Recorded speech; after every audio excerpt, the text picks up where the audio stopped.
One man is hoping his battle with cancer will prompt a major change in North Carolina. He is pushing for the state to expand Medicaid coverage as Republicans are now at odds about whether to take that step. Our Capitol reporter Michael Hyland live in Raleigh. And Michael, there's been a huge shift on this recently. Right, some Republicans who have long opposed this are now pushing for it to happen, but others are not convinced. And it was shocking.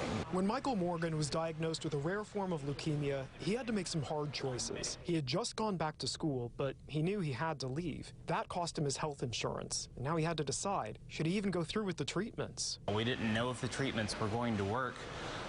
I was honestly thinking about foregoing treatment and living out the rest of my days, just because of the financial burden that it would place on my family. He eventually qualified for Medicaid, which he says saved his life. I don't want other people to have to go through the fight that I did. He came to Raleigh Tuesday pushing for the General Assembly to pass a bill that would expand Medicaid coverage to about 600,000 more people. North Carolina is one of 12 states that has not done that. If House Bill 149 has passed its third reading. After years of opposition, Republicans in the Senate recently passed a bill to take that step. If we buy this thing, what do we own? But House Republicans are resistant and concerned about the cost and other provisions in that bill. We need to do a budget. We need to get that done, and anything else we do, we do. Whatever we don't, we don't. I'm encouraged that the Senate has passed this legislation.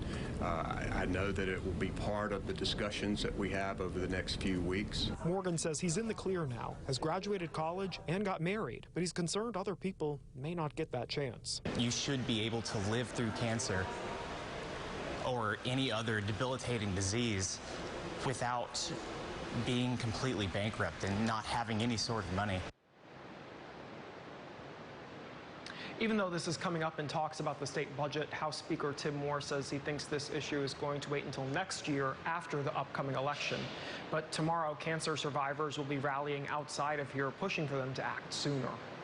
Live in Raleigh, Michael Hyland, CBS 17 News. All right, Michael, thank you very much.